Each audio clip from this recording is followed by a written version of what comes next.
All right, Pistons. Let's talk.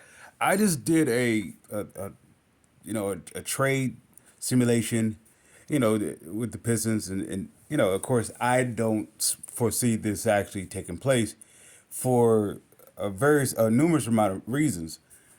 More so because of Cade's contract up. Feel me, Cade's extension kicking in, and that is going to be interesting to see how the Pistons is able to continue to build with Cade. I'm coming around to the thought that they're not going to let Cade go, and I'm going to say it's for the sake of Detroit, it's the right thing to do.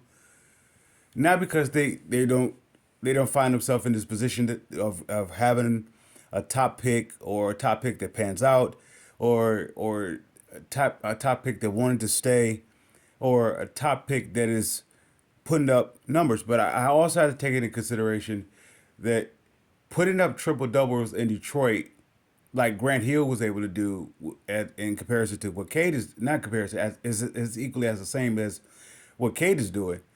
If the roster is really not that good, it's really not that good. Well, it does say something if you passing out 9 assists. That means that you are passing the ball to somebody.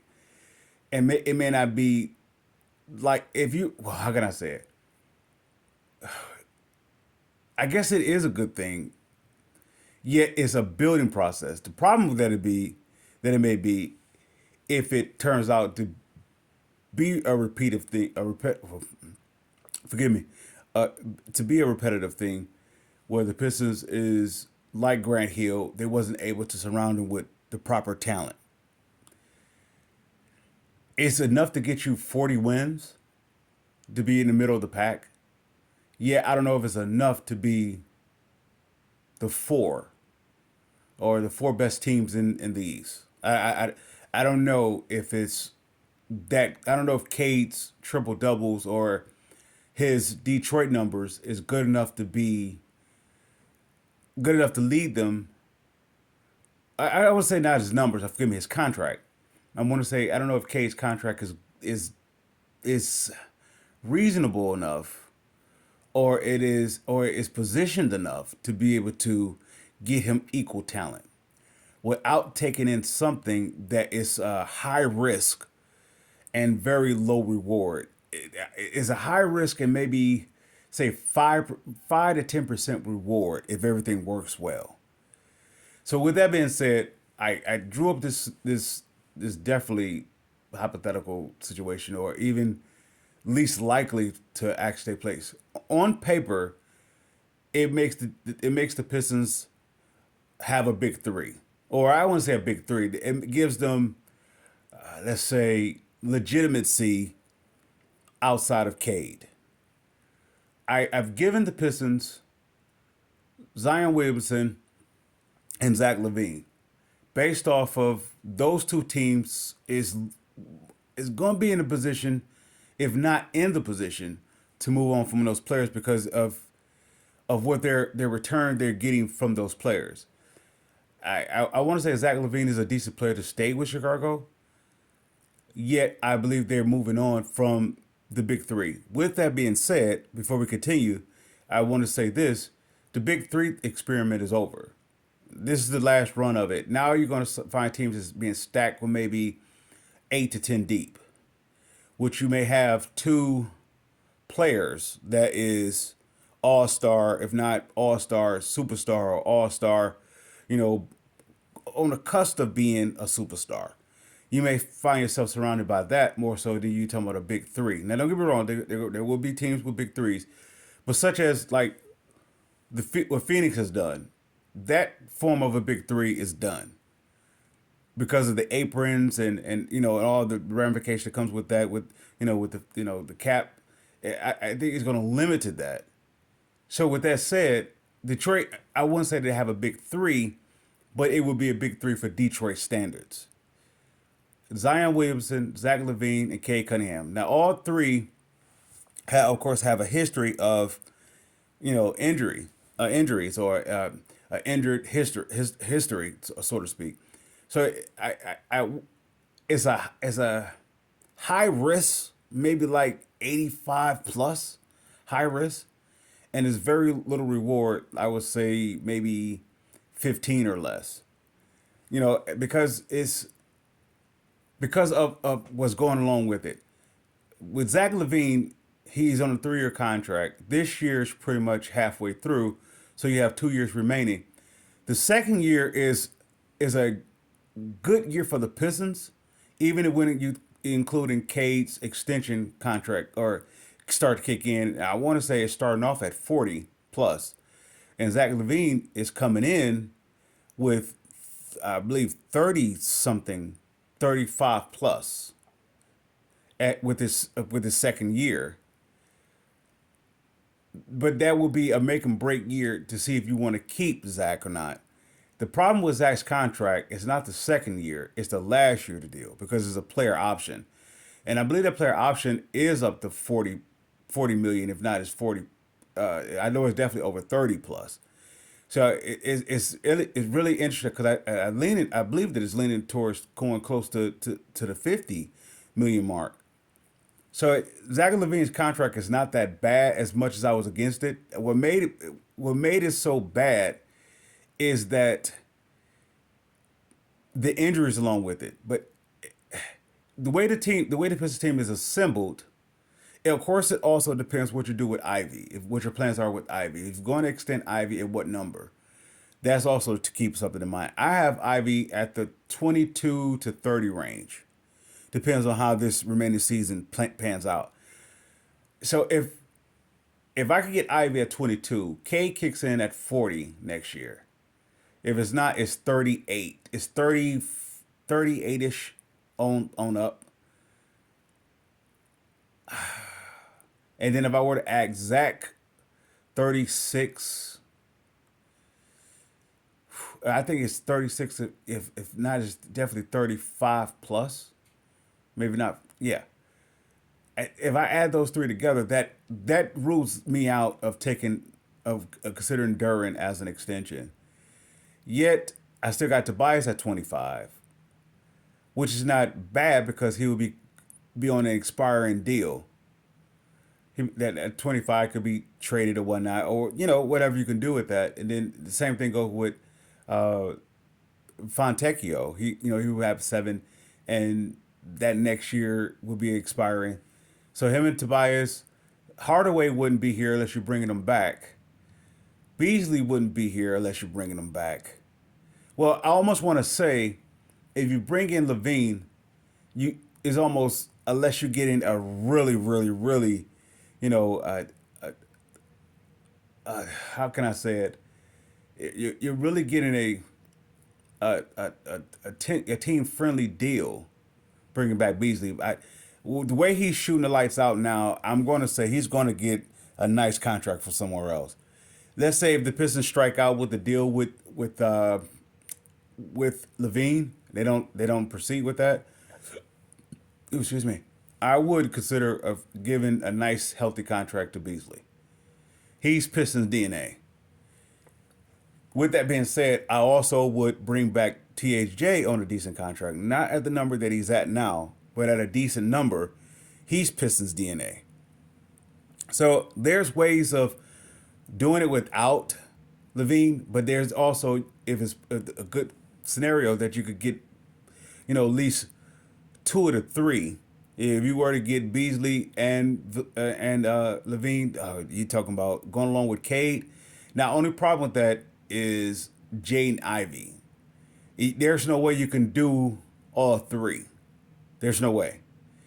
And then also keep in mind that Asar Thompson is coming up the next following year for an extension, or how that works. So it is, I want to say the safe bet is we're talking about future as well as the now.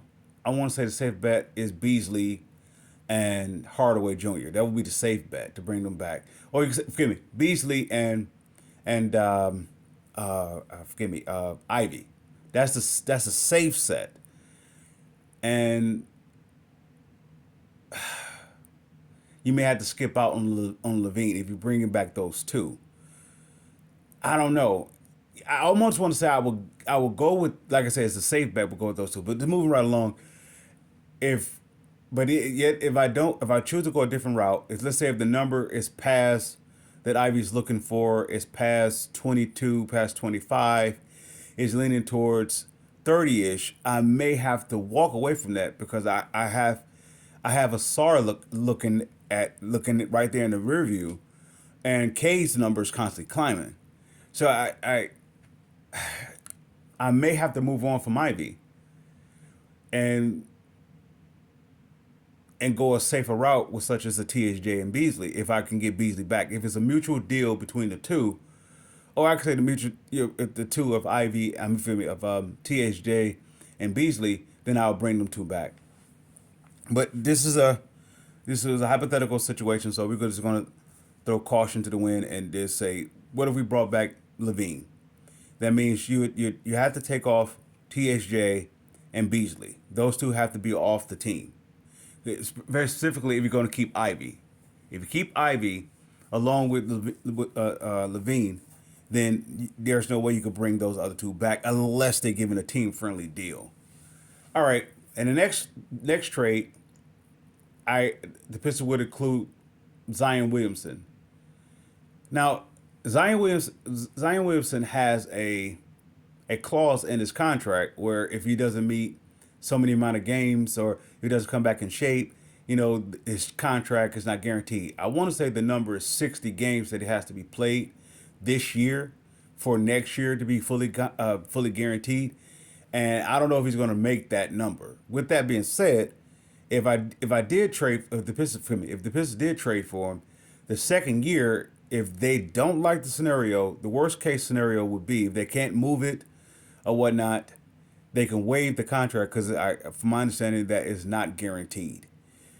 Now, the reason why the Pelicans were doing it is to get from up under that situation. They're not moving it because Zion is not talented or they can't win with Zion. Is that his availability is always within question, and it's time to restock and reload. And I don't know how much assets that they will be looking to get in terms of capital. I want to say, of course, you have those teams that may have like Brooklyn and OKC, and they may have multiple first round picks or a stockpile of picks that they can give for such. Yet I don't know if they have the cap flexibility to be able to acquire them without giving up key players. I don't know how OKC would do it, and I don't know how Brooklyn would do it. Now, Brooklyn would probably be more likely to be able to do it because of they unloaded a lot of their cap situation. So, let's assuming that neither one of them makes a flyer on it or a fly on it, and Pistons makes a trade for it. What would the Pistons have to give up? That goes back to the Tim Hardaway Jr. situation. If the Pistons is looking at Zach LaVine now, then it's almost impossible for them to bring back THJ. If they're looking at extending Jaden Ivey, I almost want to say Zach LaVine is pretty much off the table, and that means then you may try to work out a deal with THJ for next year. But nonetheless, if none of that is available, and I want to say New Orleans is willing to deal, you have to move THJ. THJ and for Zach LaVine and Zion Williamson to come to the Pistons, it's going to cost you some of your depth, which is Fontecchio, Moore Jr., Stewart, and of course some starters, Duran and Tobias. Yet, the only reason why you would do this is because you believe that the Pistons is ready to take that next step forward with Cade. Because you don't want Cade to go into another year of being what it is. Very much so with the question marks if the player is not ready to take that next step forward the following year. So I can understand why the Pistons would do it for the remaining of this year, and it gives you an opportunity for next year.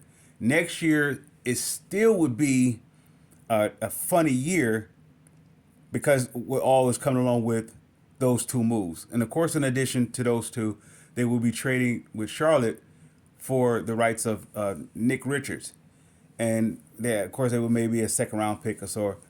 But I'm gonna put a thumbnail up, and it would not so much break down the trade, but it would throw up the trade for a visual display. I like I said, it's not likely that the Pistons would do this type of deal based upon the situation that they are in. The situation that they are in, they have a lot of flexibility. If they were to do one of those moves, if not both of those moves, it's going to assume, I mean, it's going to consume majority of that flexibility. At the same time, the Pistons is still at the bottom of the league in terms of moving forward. Even if they get a high draft pick, that it still doesn't move them moving forward. It moves them moving forward maybe a couple notches above where they are. So I predict them to win 40 games this year. And I'm going to say they are going to get that 40 games. Now, it looks kind of rough now, but this team has never been healthy. They've never been able to play good together. But when they have been healthy and playing together, they've been in the ball games for the most part. So I would say they are probably one cap space trade away with that 14, 15 million that they have, maybe with an expiring contract. They're able to get another key piece that will get them to the 40 win, if not plus 40.